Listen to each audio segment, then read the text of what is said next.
Un entrenador al que han calificado de muchas maneras despectivas por lo que sucedió con uno de sus atletas más sobresalientes.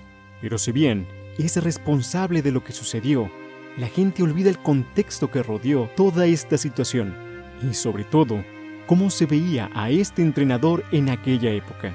Este video no es un intento de lavado de cara a Mikhail Klimenko, sino información para que tú saques tus conclusiones de qué tan responsable fue, porque dentro de todas las historias que he visto aquí en YouTube y en su mayoría en español, siempre omiten una cosa: él no estaba presente el día y en el momento en el que Elena Mukhina sufrió su terrible accidente.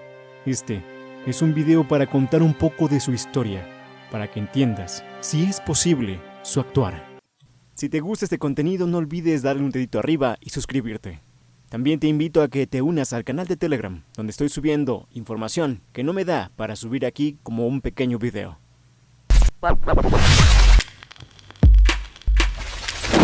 Mikhail Yakovlevich Klimenko nació el 14 de noviembre de 1942 en Moscú.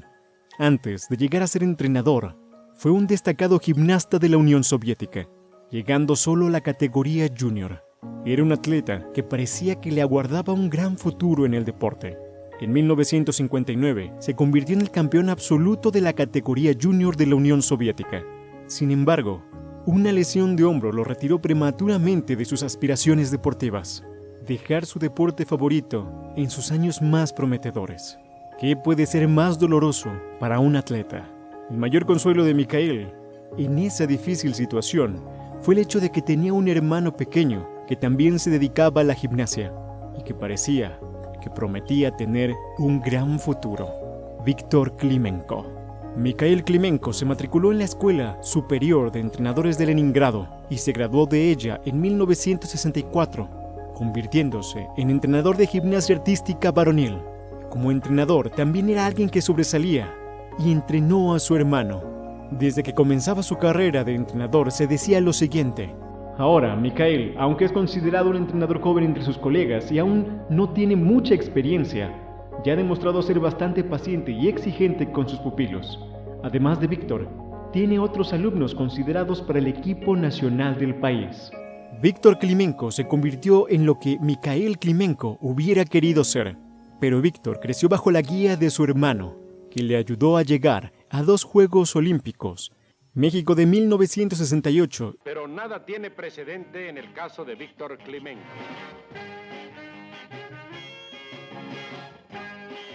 En esta prueba celebrada en Leningrado, gana 7 medallas de oro en 7 competencias. Y naturalmente ya es miembro del equipo olímpico ruso de gimnasia que competirá en México. Y Múnich de 1972.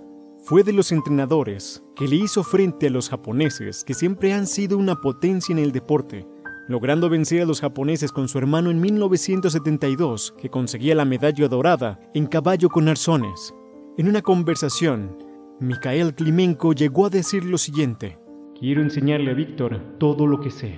Fue un entrenador que innovó en el deporte con la creación de diversos ejercicios en la rama varonil, convirtiéndose en entrenador de honor de la Unión Soviética. Para él y su hermano, la disciplina y el coraje lo eran todo. Y esta disciplina y el trabajo duro fueron los que llevaron a Víctor a convertirse en campeón europeo en 1971. En 1972, antes de los Juegos Olímpicos y de que Víctor se consagrara con la medalla dorada, se decía de los hermanos Klimenko lo siguiente: los hermanos Klimenko están trabajando duro en una dirección muy definida, la búsqueda de la novedad y la afirmación de un nuevo dominio de la ejecución. Es muy importante no solo inventar, sino también mostrar, porque un nuevo elemento gimnástico puede resonar en todo el mundo solo cuando se muestra en toda su pureza y perfección clásica, no por un simple gimnasta, sino por un verdadero maestro. Sin embargo, hasta ahora los hermanos Klimenko no pueden presumir de tal autoría gimnástica. Mikhail Klimenko siguió trabajando en la rama varonil hasta el año de retiro de su hermano, en 1974, año en el que fue persuadido para que llevara el entrenamiento de una gimnasta, que si bien tenía algunas cualidades, para muchos entrenadores era solo una gimnasta más que no prometía mucho. El 28 de septiembre de 1974, Mikhail Klimenko conoció a Elena Mukhina. Elena no era particularmente elegante, ni alguien que sobresaliera. Incluso, aún tenía elementos que aprender que otras gimnastas de su edad ya realizaban.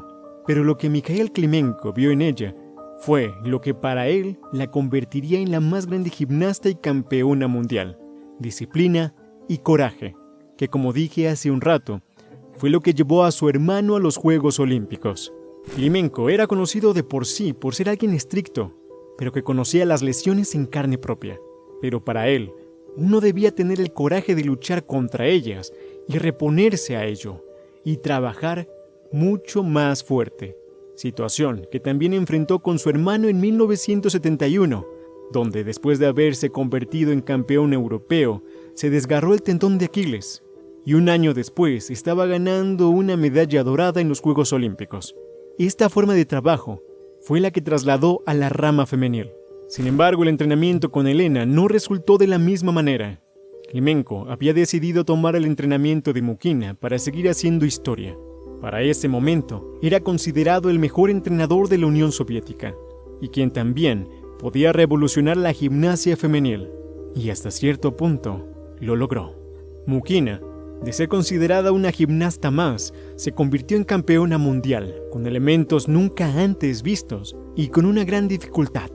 Y era además la candidata para ganar los Juegos Olímpicos de 1980 y la única que podría ganarle a Nadia Comaneci. Pero todos sabemos lo que sucedió en 1980 antes de los Juegos Olímpicos. Elena se rompió el cuello en su entrenamiento. En muchos videos en español solo se cuenta una parte de la historia y le atribuyen su lesión a que en ese momento Klimenko la estaba obligando a entrenar y a hacer ese elemento. Sin embargo, la historia no es completamente así y se distorsionó de esa manera. Elena Mukhina había sido ya rechazada para los Juegos Olímpicos de 1976 por no tener una buena estabilidad en sus elementos. Para 1980, después de una fractura y lesión tras lesión, y haber entrenado al límite de sus capacidades físicas, ya agotada, Elena ya no se encontraba en su mejor nivel. Ella deseaba retirarse, pero Mikhail Klimenko y otros entrenadores la convencieron para que continuara, intentando llegar con una rutina de gran dificultad a los Juegos Olímpicos. Pero algún elemento aún no podía dominarlo. Elena Mukhina ese año también iba a quedar fuera del equipo olímpico por su bajo desempeño. El fatídico día de la lesión de Elena Mukhina, Mikhail Klimenko había partido hacia Moscú por la mañana para cuestionar la formación del equipo olímpico y persuadir que Elena fuera considerada y formara parte del equipo, mencionando que estaba preparando un elemento que la convertiría en campeona olímpica. Incluso se menciona que antes de su partida, Mikhail Klimenko le prohibió a Elena Mukhina realizar el salto Thomas. Y después, más tarde, después de su lesión, afirmó que él le dijo a Elena que solamente tenía que realizar esa acrobacia solo frente a sus ojos. Klimenko, mientras aún estaba fuera, recibió la noticia de la caída de Elena Mukhina. Para él, ella desobedeció. Otro aspecto que en muchas ocasiones se omite es que Elena llegó a mencionar a sus compañeras de entrenamiento que esperaba lesionarse para poder tener un pequeño descanso. Sí, puede sonar algo terrible, porque de ese dato se pueden llegar a pensar muchas cosas. Pero hay registros de ello, y se habla del tema en un documental no muy antiguo que le hicieron en honor a Elena. Se dice que Klimenko llegó a estar muy molesto con Elena, y por ese motivo nunca la visitó. Ella, al principio, no le guardaba ningún rencor, y se sentía decepcionada de que su entrenador nunca la fuera a visitar. Incluso, Mukhina llegó a decir lo siguiente sobre Klimenko. Klimenko siempre estaba terriblemente nervioso antes de la competencia. Tiraba de mí, probablemente porque entendió perfecto que su propio bienestar y su carrera dependían directamente de si entraba el equipo nacional o no. Klimenko, después del accidente de Elena, siguió trabajando un tiempo en el mismo gimnasio donde entrenaba, pero después de un tiempo, se fue a Italia en 1989. Se convirtió en jefe del Centro de Entrenamiento Olímpico en Roma. En el 2006 regresó a Moscú. De 2006 a 2007, supuestamente fue entrenador del equipo nacional de la CSKA. Murió en el 2007, en Milán, un año después de Elena Mukhina.